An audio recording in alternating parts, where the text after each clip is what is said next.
Bom dia, que bom estarmos aqui para louvarmos o nome do nosso Deus, para buscarmos a sua presença e estarmos juntos. Eu gostaria de convidá-lo a ter uma palavra de oração, gostaria de convidá-lo a orarmos pela vida, pela nossa salvação e também pela nossa edificação. Esse primeiro domingo do mês de maio, nós podemos louvar o Senhor também pelo mês de abril que passou, pelas dificuldades, mas também pelas vitórias, pelo suprimento das nossas necessidades, pela proteção, por aquilo que Deus tem feito na vida de cada um de nós, trabalhado nos nossos corações pela palavra de Deus. Vamos orar, vamos buscar o Senhor e vamos também colocar nas mãos do Senhor este mês de maio. Oremos ao Senhor. Pai, somos gratos ao Senhor pela vida e a oportunidade de servir o Senhor. Somos gratos ao Senhor porque podemos estar aqui e nos reunir, eu aqui no meu lar, cada um nos seus lares, eu na minha casa, cada um na casa de cada um. Louvamos o teu nome porque o Senhor é bom e o Senhor tem nos dado a oportunidade de estarmos aqui protegidos pelo Senhor. Obrigado pela salvação, ó Pai. A sua misericórdia grande nos alcançou pela graça, porque pela graça sois salvos, diz a tua palavra, mediante a fé. Obrigado pela fé também e obrigado a Deus pela maravilhosa graça de permanecermos no Senhor. Somos gratos ao Senhor porque a cada semana o Senhor tem nos dado momentos em que podemos juntos sermos edificados pela tua palavra. Nos abençoe, Pai, nos guarde e nos ajude. Colocamos o mês de maio também em tuas mãos e agradecemos de todo nosso coração pelo mês de abril. Em nome do Senhor Jesus. Amém. Seja bem-vindo, então, à Escola Bíblica Dominical da Igreja Batista do Livre-Arbítrio. A nossa igreja fica na Rua das Pombas, número 590, no bairro Jardim das Palmeiras, na cidade de Uberlândia.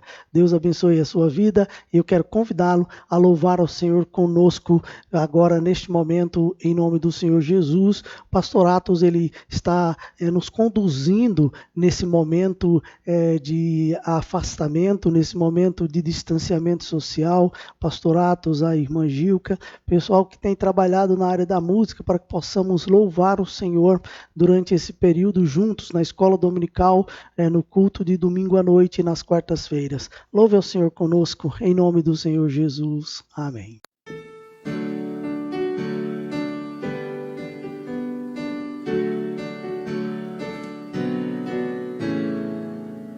Jesus me guia, que prazer, palavra de consolação. Em todo trânsito em que estiver, me guia sempre a sua mão. Jesus me guia, que prazer, é sua mão que me conduz. Em cada passo me é mistério, que me dirija, meu Jesus. Às vezes, quando em aflições, no meio de perigo e dor, por água mansa ou bravo mar, me guia a mão do meu Senhor. Jesus me guia, que prazer, é sua mão que me conduz. Em cada passo me é mistério, que me dirija, meu Jesus. Ajuda-me a não murmurar, qualquer que for a condição. Contente vou, pois guiarás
na sua graça vou viver, em cada transe sem falhar, sempre hei de nele confiar. A minha fé e o meu amor estão firmados no Senhor, estão firmados no Senhor.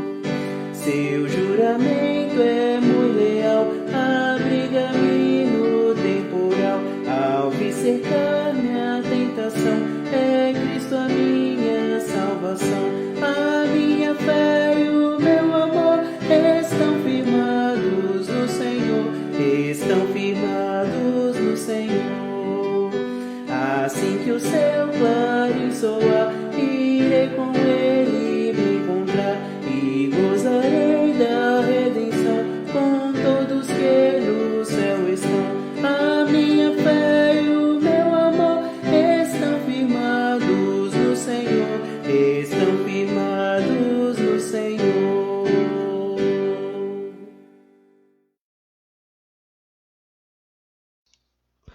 Que bom, queridos, estarmos outra vez aqui para louvarmos o nome do nosso bom Deus. Eu gostaria de convidá-lo a prestar atenção às informações que eu tenho da nossa igreja. Primeiro, todas as quartas-feiras, às 19h30, nós estamos lendo, explicando e aplicando um texto do Evangelho de Marcos. E eu quero convidá-lo a estar conosco. Nós estamos no capítulo 4 do Evangelho de Marcos. Estudamos a primeira parte e temos outras aí do capítulo para estudarmos. Então, não se esqueça, ler, explicar e aplicar o Evangelho de Marcos é o que nós fazemos, além de orarmos uns pelos outros nas quartas-feiras às 19h30. Nossa escola bíblica dominical, nesse bimestre, maio e junho, tem como tema uma igreja acolhedora. Então, uma igreja acolhedora nesse segundo bimestre na escola bíblica dominical. Os estudos começam hoje e eu sou grato a Deus por você estar aqui conosco. Durante esse mês de maio eu estarei pregando no Evangelho de Atos dos Apóstolos nos cultos da noite. Então vou falar sobre comunhão, vou falar sobre família, vou falar sobre discipulado, vou falar sobre mutualidade no livro de Atos dos Apóstolos e eu convido você a estudar conosco. Além disso, hoje à noite, nesse primeiro domingo do mês de maio, nós teremos ceia do Senhor. Será como no mês de abril, celebramos juntos. Eu vou ministrar a celebração da ceia aqui do meu lar, online, ao vivo pelo Facebook, e você vai então participar aí na sua casa. Por isso, desde a semana passada, nós estamos dizendo, desde quarta-feira, que você providencie o pão e o vinho, ou o fruto da vide, que é o suco de uva não fermentado, para nós participarmos então da ceia do Senhor. Venha participar à noite conosco desse culto, tá bom? O culto de celebração ao Senhor, com uma mensagem no livro de Atos dos Apóstolos sobre comunhão e logo após o culto, no final, encerrando o culto, celebraremos a ceia do Senhor, a primeira ceia, nesse primeiro domingo do mês de maio. Seja bem-vindo para estar conosco e celebrar o Senhor. Eu gostaria muito que você estivesse conosco. Nós ainda não temos uma decisão sobre quando vamos voltar a realizar nossos cultos presenciais. Esperamos fosse hoje, não vai dar certo ainda, esperamos que semana que vem, não sabemos, então até quarta-feira a gente vai informar os irmãos. Mas eu gostaria que os irmãos estivessem cientes, as decisões que estamos tomando estão baseadas na prudência, na oração, e também na lei do nosso país, nos decretos. Não queremos nos adiantar, nem queremos atrasar também. Por isso estamos fazendo a coisa com muito cuidado. Também não esqueça que assim que decidirmos voltar às nossas celebrações presenciais, vamos precisar fazer um mutirão da limpeza. Foi feita uma limpeza exterior, não é? Cortamos a grama, deu uma limpada ao redor da igreja e também aqui no salão. Mas vamos precisar fazer uma limpeza interna. tanto do salão de reuniões principal, nosso templo, e o departamento de educação religiosa, onde estão os banheiros e o acesso à água o que é essencial. Então, vamos orando. Assim que for tomada uma decisão definitiva, então voltaremos às nossas reuniões presenciais, mas precisamos fazer, então, esse mutirão. Tá bom? Deus abençoe a sua vida. Espero que você esteja bem aí no seu lar, na sua casa, com sua família, celebrando o Senhor essa manhã. E eu gostaria muito de estudar a palavra de Deus com você. Tá? Vamos louvar o Senhor ainda e depois então estaremos voltando para pregar a palavra do nosso Deus em nome do Senhor.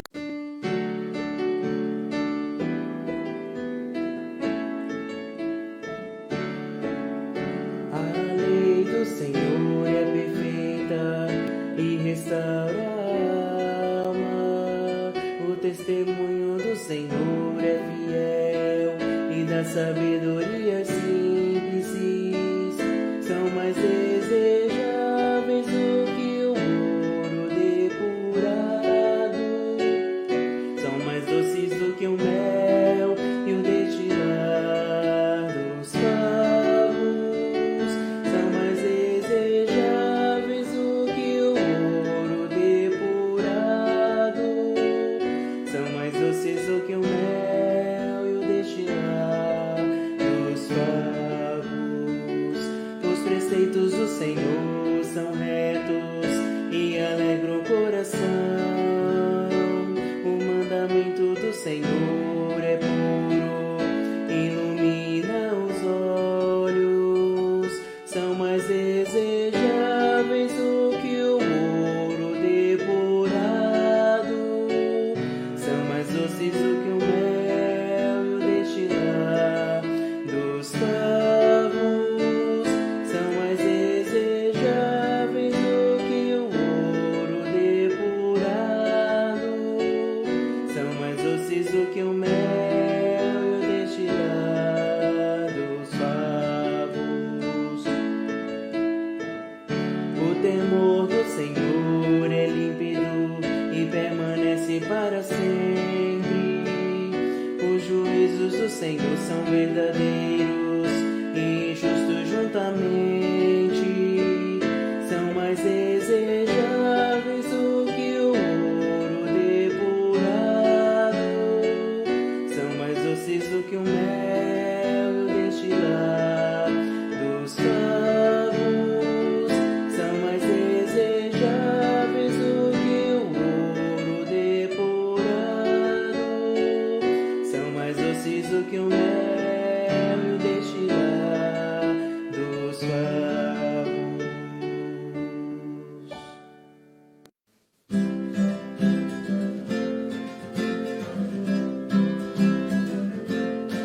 Criador do universo e dos seres também, vem nosso ser controlar. Tu que habitas os céus por tempos imortais, sim, és doce sempre serás. Nos prostramos em culto, Senhor, nos prostramos em culto, Senhor, nos prostramos em culto, Senhor, eterno Rei Criador.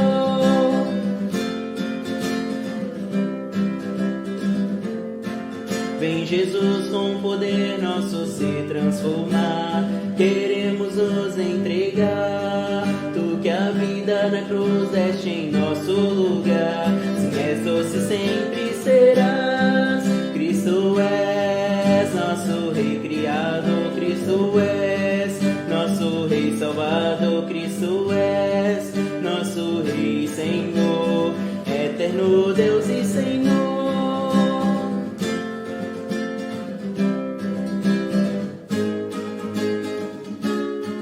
Nos prostramos em culto, Senhor, nos prostramos em culto, Senhor, nos prostramos em culto, Senhor, eterno Deus e Senhor. Cristo és nosso Rei Criador, Cristo és nosso Rei Salvador,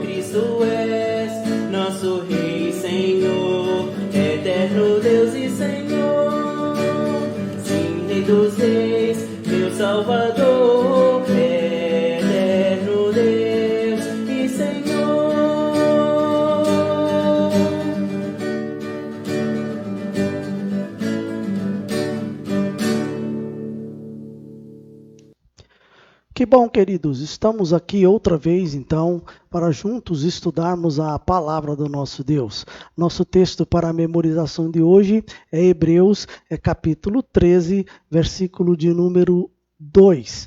Hebreus 13, 2. Não negligencieis de forma alguma, a hospitalidade, pois alguns praticando-a sem o saber acolheram anjos. Hebreus 13 e 2. Se você não memorizou, você pode memorizar agora, tá bom? Basta você repetir 3 vezes a referência e também o versículo. Hebreus 13, 2, não negligencieis a hospitalidade, pois alguns, praticando-a sem o saber, acolheram anjos. Hebreus 13, 2, não negligencieis a hospitalidade, pois alguns, praticando-a sem o saber, acolheram anjos. Hebreus 13, 2. Hebreus 13, 2. Não negligencieis a hospitalidade, pois alguns, praticando-a sem saber, acolheram anjos. Hebreus 13 e 2. Viu como é fácil? A gente memorizar um texto da palavra do nosso Deus. Nosso texto hoje está na carta aos Hebreus, no capítulo 13, versículo 2. Mas antes vamos dar uma olhada naquilo que é a carta, ter uma ideia contextual da carta aos Hebreus. Ela foi escrita com o propósito de encorajar os cristãos que estavam devastados pela perseguição na sua época. Os destinatários originais, queridos, dessa carta eram judeus cristãos perseguidos por sua fé. Eles sofreram agressões físicas e até expoliações dos seus bens, diz Hebreus capítulo 10, versículos de 32 a 34. Muitos deles estavam a ponto de negligenciar a salvação. Por isso, capítulo 2 começa dizendo o que seria de nós se negligenciássemos ou se negligenciarmos, o que será de nós se negligenciarmos tão grande salvação. Alguns estavam quase se endurecendo pelo engano do pecado, eles estavam quase sendo endurecidos, diz Hebreus capítulo 3, versículo 13. Outros, na verdade, não estavam nem crescendo na fé. A Bíblia diz lá em Hebreus 5, 11 e 12 que eles já eram para ser mestres na fé, mas precisavam de ensinos para crescerem na fé, porque não estavam crescendo, era como que crianças ou adultos que nunca cresceram. E outros, na carta, estavam se acostumando a não estar na congregação. Por isso o versículo 25, lá no final, diz assim que não devemos negligenciar estarmos na congregação, porque alguns já estavam fazendo isso. Então, a carta aos Hebreus visa encorajar os irmãos sofridos que queriam desistir da fé. Essa carta é uma palavra de exortação para que se permaneça na fé cristã. O autor dessa carta, ele exorta seus leitores, irmãos, a que permaneçam fiéis ao Evangelho e não abandonem a fé. Porque, segundo ele, no capítulo 10, versículo 31, as consequências de se abandonar a fé, ou as consequências da apostasia, são irreversíveis e elas são terríveis, horríveis. Agora, a gente discute muito, ou teologicamente tem se discutido muito, a autoria dessa carta aos Hebreus. Deixa eu lhe dar apenas 3 importantes informações sobre o autor da carta nas saudações finais, sem me pronunciar sobre quem é o autor, porque na verdade a gente não tem certeza sobre quem é o autor, mas nós temos essas 3 informações. Lá em Hebreus 13, 22, deixa claro que o autor da carta é um pastor que envia uma exortação escrita ao seu rebanho. Em Hebreus 13, 23, o autor conhecia Timóteo e mantinha um relacionamento fraternal com ele. E em Hebreus 13, 24, o autor escreveu essa carta de Roma aos seus leitores que residiam em Roma. Aí nós podemos tirar várias conclusões e há várias indicações e citações sobre quem seria o autor dessa carta. Nós preferimos a ideia de que nós ainda não sabemos. E um dia nós saberemos. A carta ela foi escrita no final da década de 60 depois de Cristo, antes da destruição de Jerusalém, em 70 depois de Cristo. Um bom tema para a carta seria a superioridade de Jesus Cristo, a superioridade do Senhor Jesus. Por quê? Porque ele é uma pessoa superior, e isso é tratado nos capítulos de 1 a 6, porque ele tem um sacerdócio superior, e isso é tratado nos capítulos de 7 a 10, e ele existe na carta um princípio superior que vem por Jesus Cristo e está nos capítulos de 11 a 13 da carta. Os primeiros versículos da carta, queridos, apresentam os assuntos centrais que serão tratados nessa carta. Se você abrir lá sua Bíblia em capítulo 1, versículo 1, você vai ver que ali o autor indica o autor da revelação. Ele diz que Deus falou. Nesses últimos tempos, Deus falou. Ele diz, Deus falou. Deus tem falado com o seu povo. Deus tem falado com a humanidade. O autor fala de uma pessoa. Ele diz, Deus falou por meio do seu Filho. Quem é o Filho de Deus? O Senhor Jesus. E o autor fala de uma obra. Deus o constituiu herdeiro de todas as coisas. Aquele que providenciou a redenção, a salvação para a humanidade, e sobre quem o Deus Criador, o Pai Celestial, lhe deu autoridade sobre todas as coisas. Glória a Deus por isso, não é verdade? Que bom podermos estudar um texto nessa carta. No último capítulo, o capítulo 13, onde está o nosso texto, o autor encerra a sua exortação chamando os cristãos para uma vida de testemunho, uma vida de pregação do Evangelho, não somente em palavras, mas em atitudes, em ações.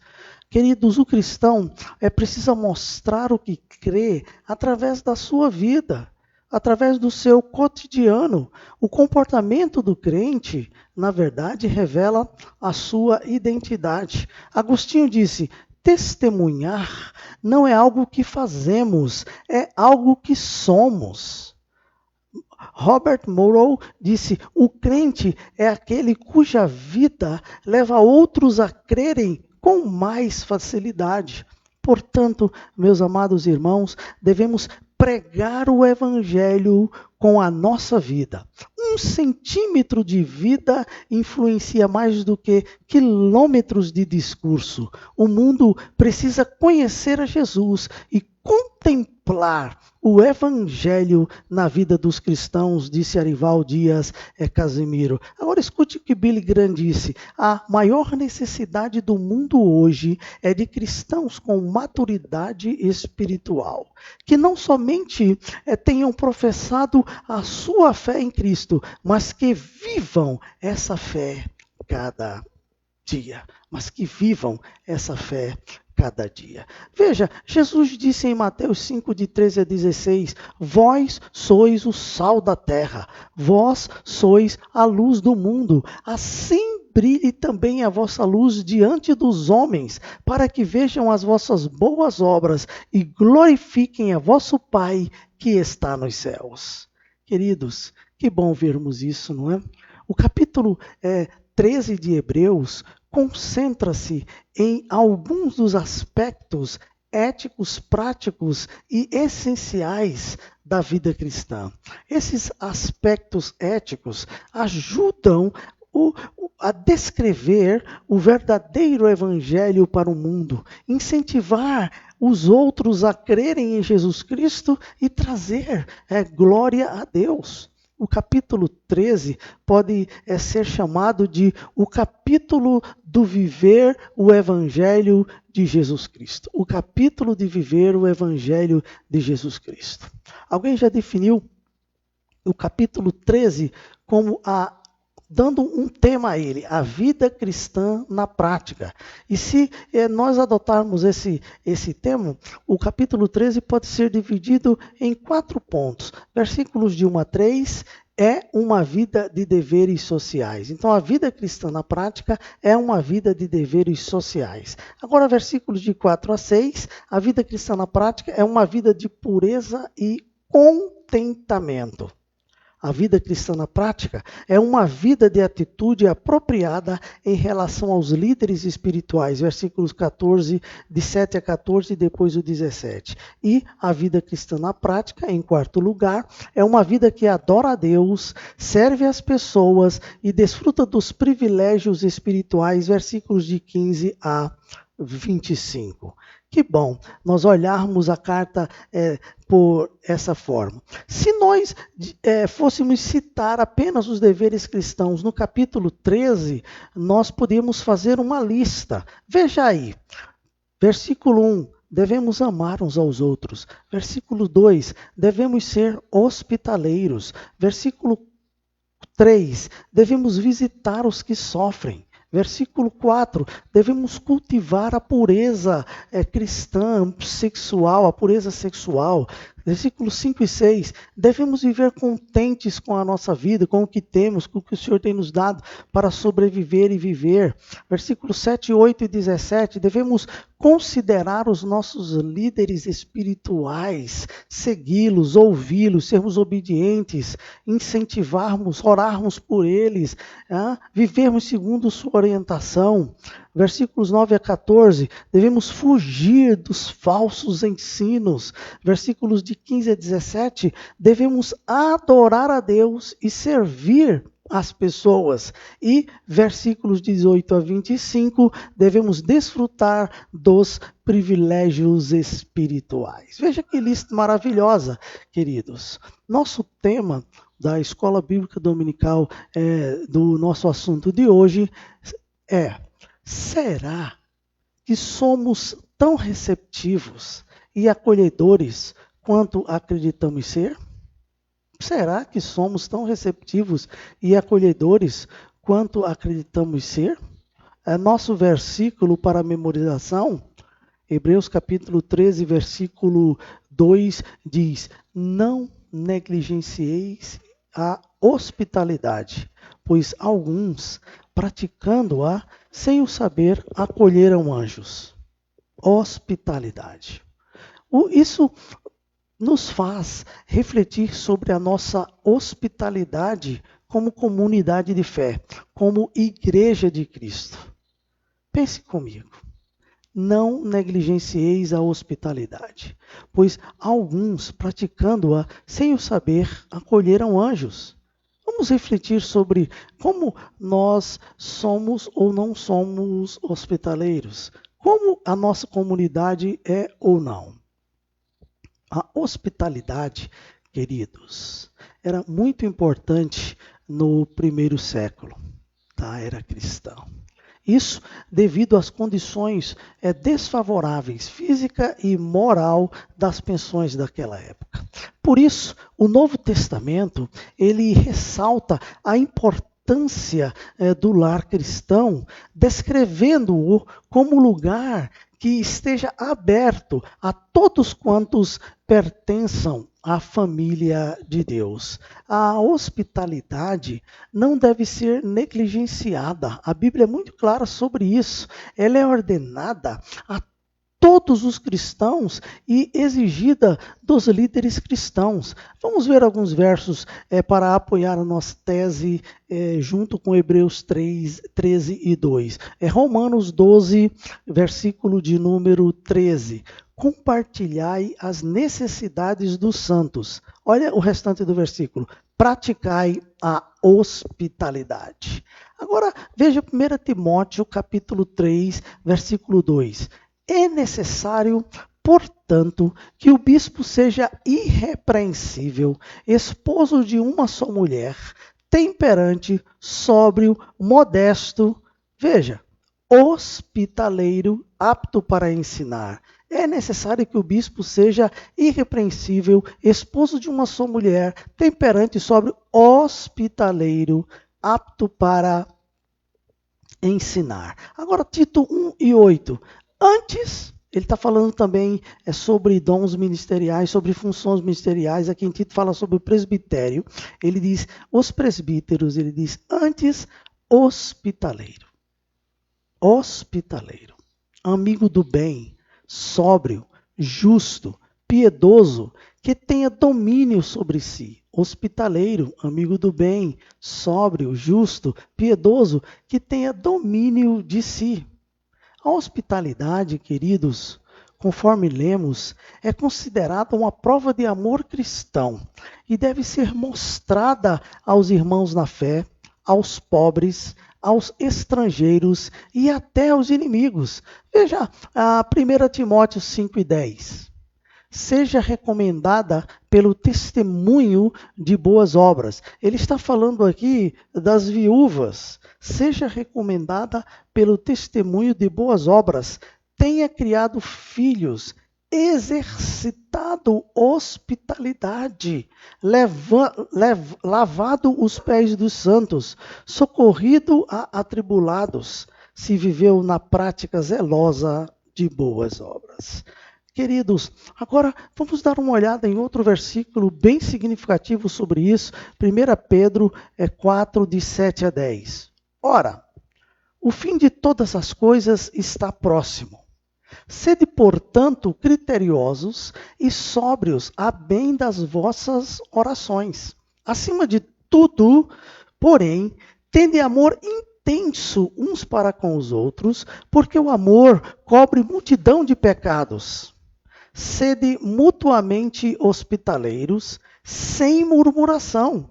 Servi uns aos outros, cada um conforme o dom que recebeu, como bons despenseiros da multiforme graça de Deus. Veja o restante do versículo. Sede mutuamente hospitaleiros, sem murmuração. Servi uns aos outros, cada um conforme o dom que recebeu, como bons dispenseiros da multiforme graça de Deus. Queridos, o exercício da hospitalidade leva em conta 4 pontos, de acordo com os versos que nós lemos, e principalmente com esse último de 1 Pedro, capítulo 4.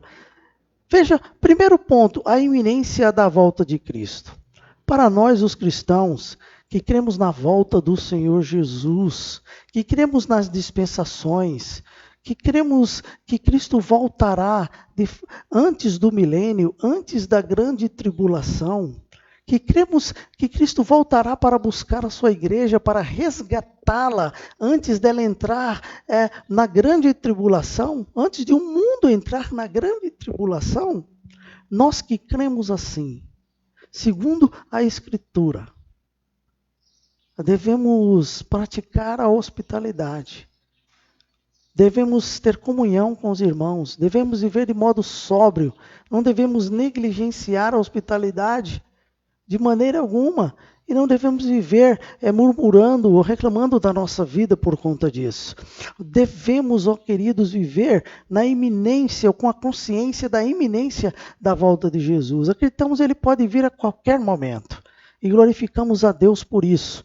Não somos fanáticos, vivendo a loucura de nos isolarmos porque Cristo vai voltar a qualquer momento. Não, seguimos o curso normal da vida. Olha, estamos agora afastados socialmente uns dos outros por causa de uma pandemia. Isso não significa que Cristo vai voltar daqui a 1 minuto, mas Ele pode voltar. Então vivemos com essa consciência, Cristo pode voltar. Ele está às portas. E por conta disso, vamos viver a vida cristã de maneira que lhe agrade. Segundo ponto é que devemos ser criteriosos e vigilantes em relação à hospitalidade.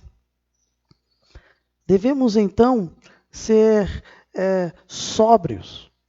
Devemos sermos prudentes para praticarmos a hospitalidade, para não cairmos em problemas. Quantas histórias tristes nós vemos de pessoas que ajudaram outras pessoas e tiveram problemas, e às vezes problemas trágicos, por não terem critérios e não serem vigilantes segundo as Escrituras e a ordem social. Queridos, a Bíblia diz que o exercício da hospitalidade leva em conta também o amor intenso. Esse amor intenso, ele só será intenso e só é intenso se for mútuo e perdoador. Não existe amor intenso de uma via só, a não ser o amor de Deus, porque é um amor incondicional. Mas quando ele fala de amarmos mutuamente, de nos amarmos intensamente de forma mútua e perdoando os pecados uns dos outros, perdoando as falhas uns dos outros, ele quer dizer que a intensidade do nosso amor está ligada à intensidade do amor do outro, do próximo. E o nosso perdão está ligado ao perdão do outro também. Amor intenso, mas mútuo e perdoador. E em quarto lugar, mutualidade sem reclamação. Ajuda. Orar uns pelos outros, acolher uns aos outros, abraçar uns aos outros, levar as cargas uns dos outros, sem reclamação, sem murmuração, diz a Bíblia. E é assim que deve ser. Esse deve ser o exercício da hospitalidade em 4 pontos. Por quê, queridos? Porque o amor e a mutualidade entre irmãos é algo muito prático e não somente emocional. Na época em que Pedro, na época em que Paulo, na época em que os apóstolos falaram sobre o amor, sobre hospitalidade, sobre mutualidade, o amor incluía abrir as portas de casa para outros cristãos necessitados, para os pregadores itinerantes, para os que não faziam parte da comunidade e cuidar deles. Levando em conta também a questão cultural daqueles irmãos. Isso também incluía abrir as portas da casa para as reuniões da igreja e cuidar dela também. Então precisamos entender isso biblicamente, precisamos entender isso com base na cultura deles, na sua época, como eles viviam. Olha, isso vai nos ajudar a refletir como devemos agir hoje, como devemos ser hoje em relação à hospitalidade, com relação a ser um povo acolhedor, um povo que ama, que acolhe, que atende, que ajuda, que está junto. Queridos, muitos líderes e membros de igrejas acreditam que suas igrejas sejam mais saudáveis do que realmente são. E muitos acreditam que os ministérios de suas igrejas sejam melhores do que realmente são. Acreditam que suas igrejas sejam mais amigáveis e gentis do que realmente são. Por isso precisamos observar e discernir biblicamente se a vida da nossa igreja está baseada ou não está baseada na mesmice, na passividade e na frouxidão. Algo que realmente, queridos, acontece em algumas igrejas. Algumas igrejas acreditam de todo o coração ser amigáveis e acolhedoras pelo fato de os membros serem amigáveis e acolhedores uns com os outros.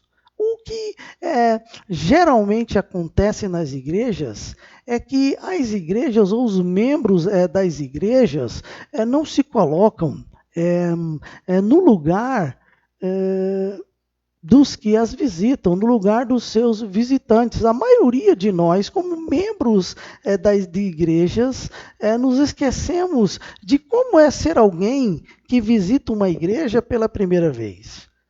Porque nós já estamos inseridos no seio da igreja, já temos comunhão, já temos amigos, colegas na igreja, já desfrutamos da hospitalidade. Quando chegamos podemos falar com todo mundo, conhecemos, sabemos a vida de um de outro. Mas muita gente que vem à igreja visitar, vem pela primeira vez, ela não conhece ninguém, ela não sabe de nada da igreja.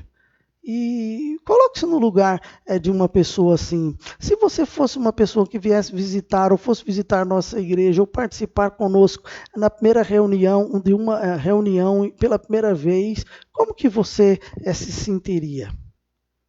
É isso que nós devemos pensar sobre nossa maneira de sermos hospitaleiros, de sermos acolhedores, de sermos amigáveis.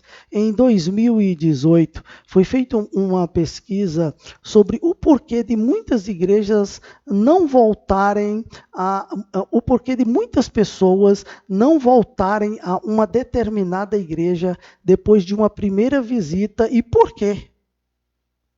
Então, foi feita uma pesquisa com muitas pessoas, por centenas de pessoas, em alguns lugares, sobre o porquê as pessoas não voltaram a determinadas igrejas depois que foram lá pela primeira vez. Eu vou resumir o resultado dessa pesquisa em 10 respostas que foram as mais comuns. Primeira, por causa do momento das apresentações. Algumas pessoas que nunca mais voltariam em determinada igreja, porque quando chegaram lá, foram mandados que elas se levantassem, falassem o nome e que fossem abraçadas pelos irmãos.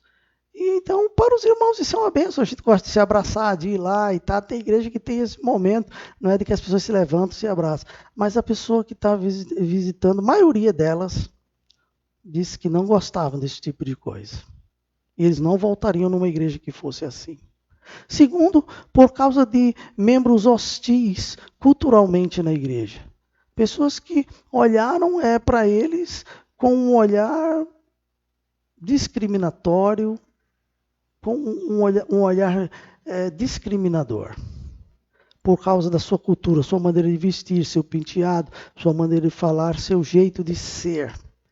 Terceiro, por causa do departamento infantil não ser adequado. Muitas pessoas disseram, não vou levar de volta meus filhos naquele lugar lá, porque o departamento da igreja não é adequado, não tem coisas adequadas, o ensino adequado, instalações adequadas para o ensino e o crescimento dos meus filhos. Quarto, porque as instalações na igrejas não são adequadas. Algumas pessoas visitaram determinadas igrejas, disse, não voltaremos mais lá, porque o prédio da igreja, o lugar onde a igreja se reúne não é adequado, não tem acústica, é quente, alguns acharam frio, o prédio não é legal.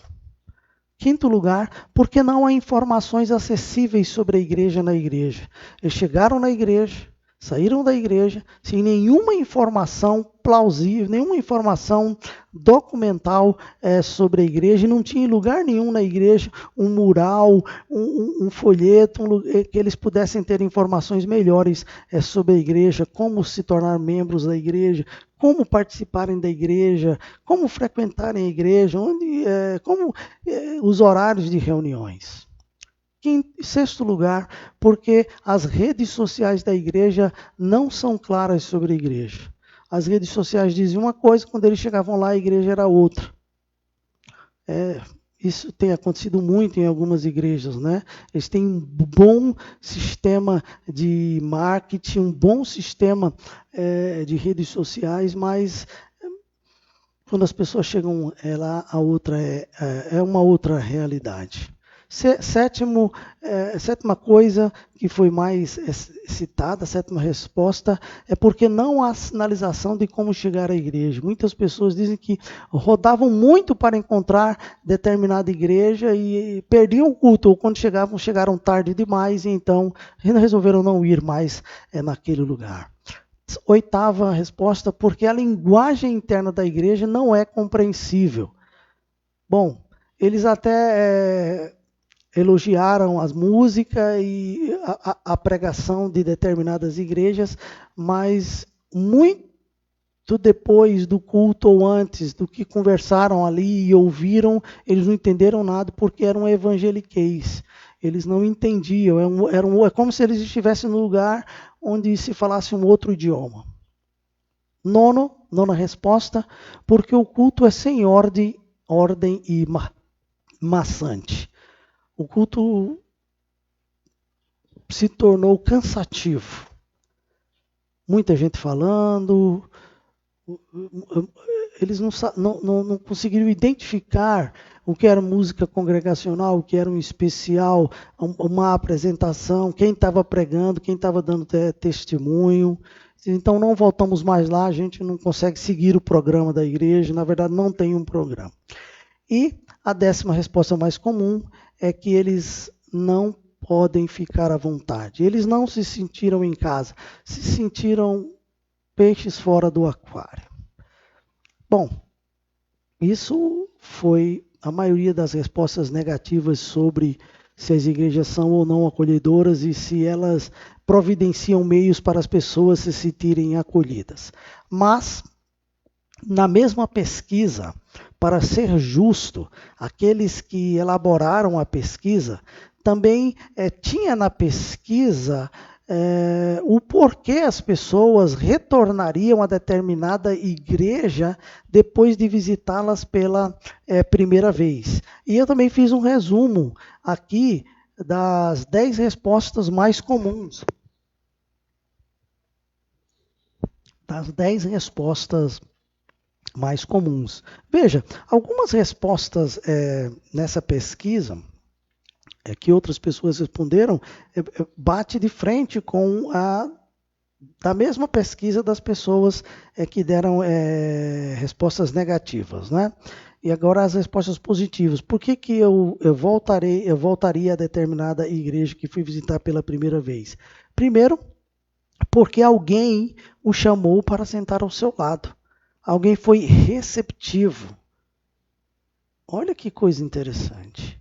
Segundo, porque os membros se apresentaram a eles. Os membros não pediram para eles se apresentarem, mas se apresentaram. Veja a diferença, não é? Da resposta negativa para a positiva. Porque não havia um momento de apresentações, levantar, dizer o nome e serem cumprimentados.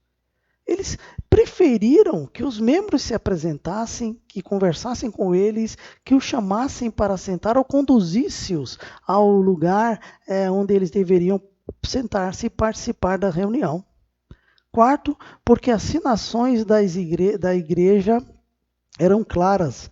Eles conseguiram encontrar facilmente a igreja porque havia uma sinalização informando onde estava a igreja.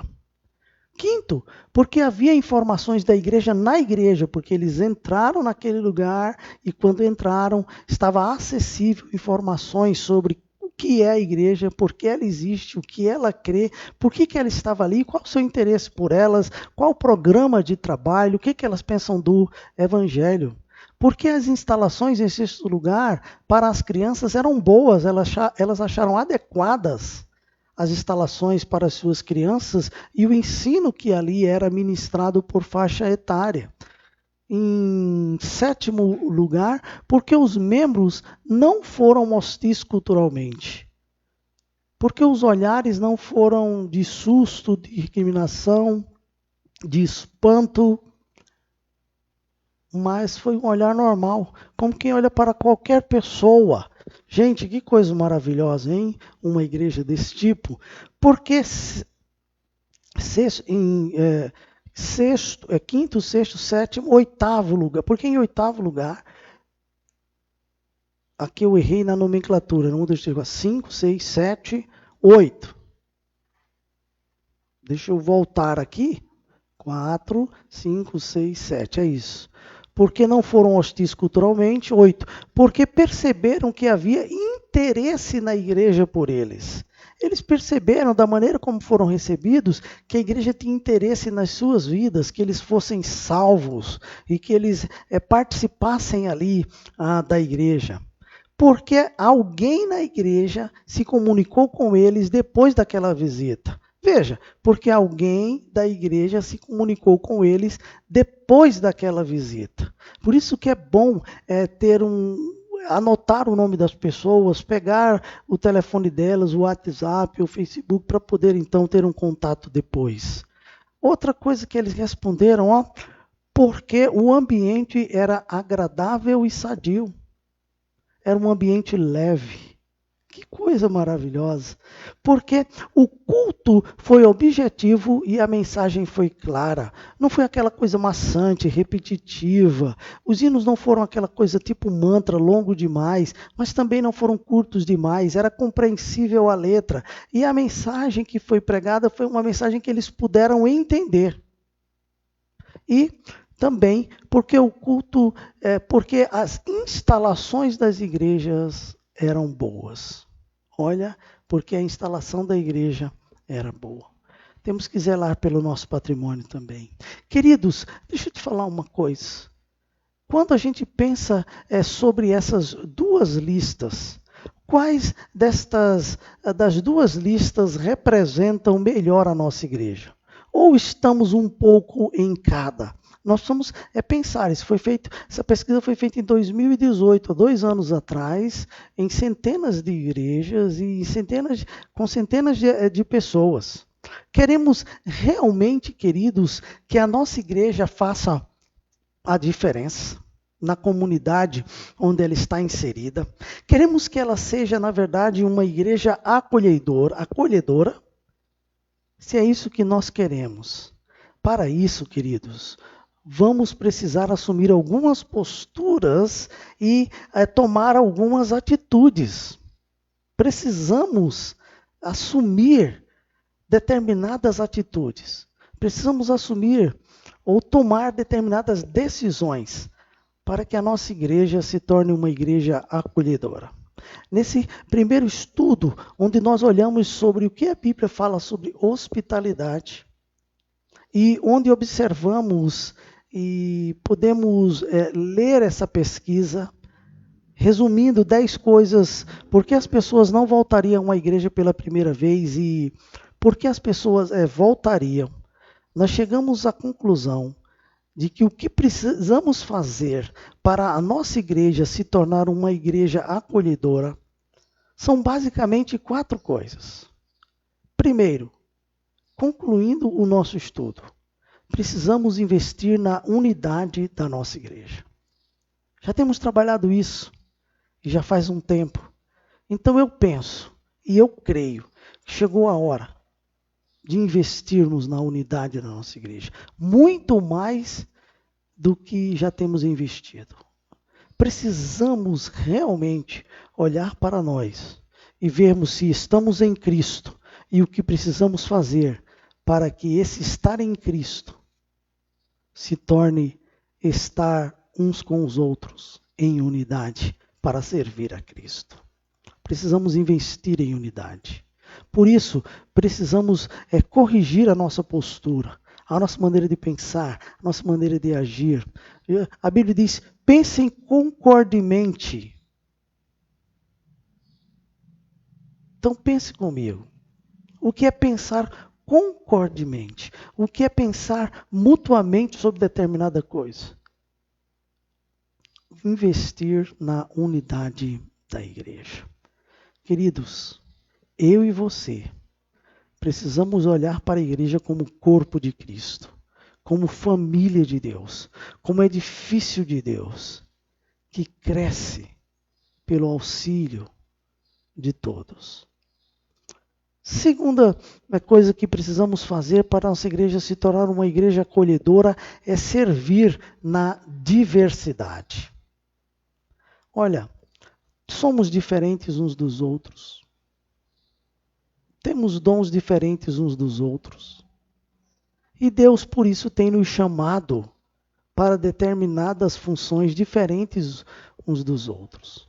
Alguns foram chamados e escolhidos diretamente por Deus, porque a Bíblia diz em Efésios capítulo 4, que a uns Deus escolheu para apóstolos, outros para profetas. Olha, chega o ponto deles assim, outros para pastores mestres. Hoje é esse ministério que nós temos na liderança da igreja. Uns foram chamados para pastores mestres. Alguns foram chamados para evangelistas, professores de escola bíblica dominical, músicos, cantores. Deus tem chamado pessoas com qualidades especiais para trabalhar em diversas áreas da igreja com os dons que Ele tem dado. Precisamos entender isso e servir na diversidade.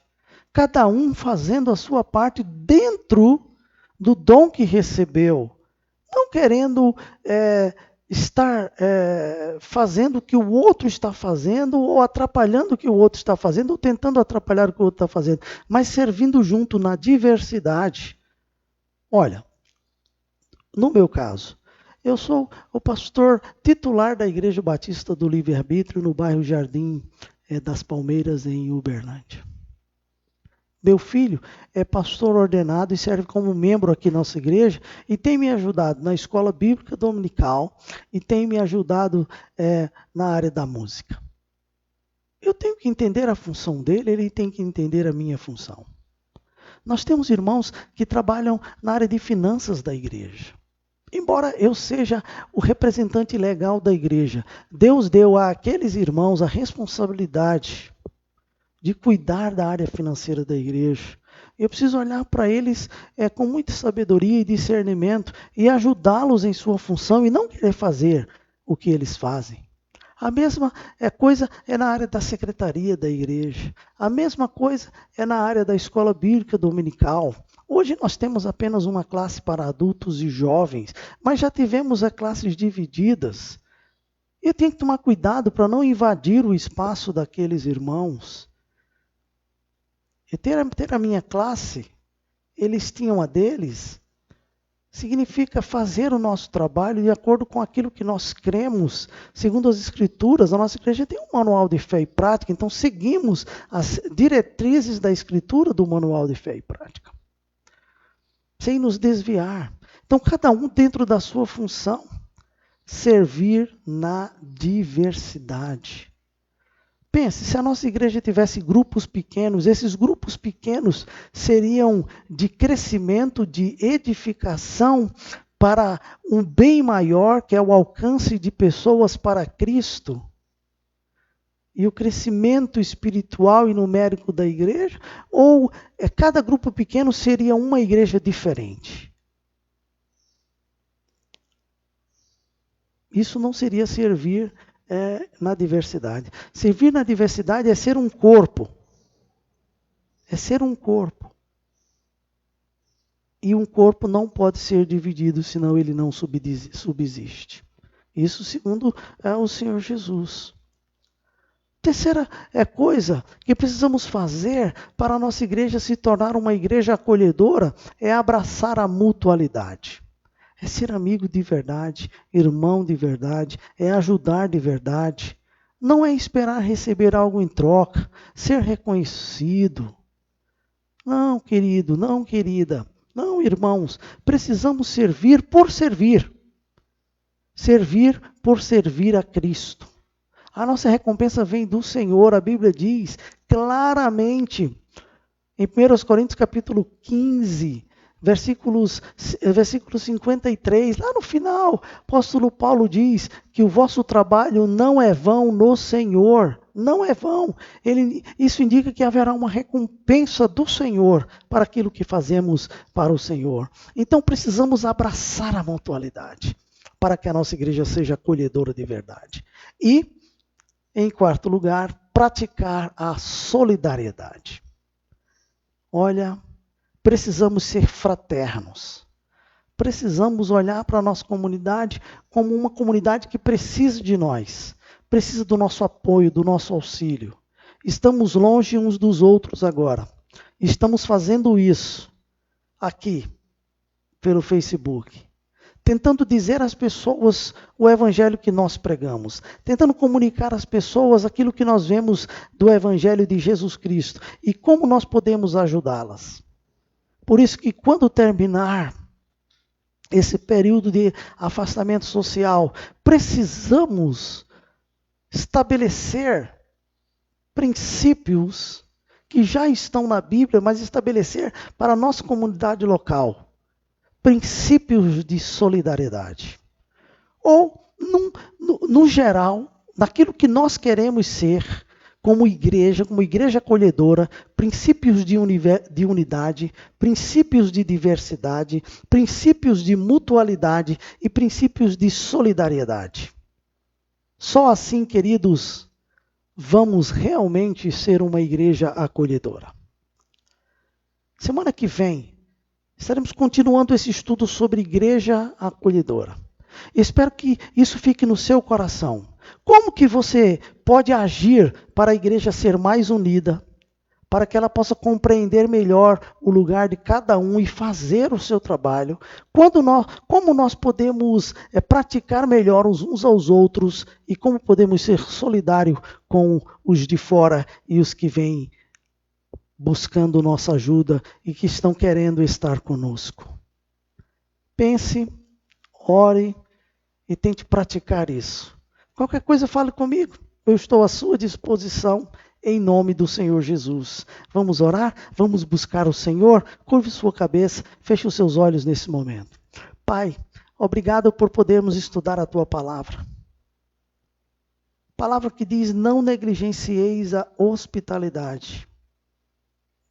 Porque alguns praticando-a, acolheram anjos sem saber. Senhor, queremos ser unidos no servir ao Senhor, no praticar a mutualidade, para sermos uma igreja acolhedora. Por isso, ó Deus, queremos reconhecer a diversidade em nosso meio e utilizá-la para a glória do Teu nome. Queremos amar e acolher, porque queremos ser solidários, tanto com os da família da fé, como aqueles que se chegam. Nos abençoe essa manhã e nos ajude nesse dia a servirmos ao Senhor na beleza da sua santidade. Aplique a sua palavra em nossos corações, que esses princípios que hoje foram falados aqui possam ser usados por nós, para a glória do Teu nome. Em nome do Senhor Jesus. Amém. Queridos, então, logo mais à noite, às 19h30, nós estaremos aqui para celebrar o Senhor, a ceia do Senhor, e ouvir uma palavra de comunhão no livro de Atos dos Apóstolos. Deus abençoe a sua vida, em nome do Senhor Jesus. Amém.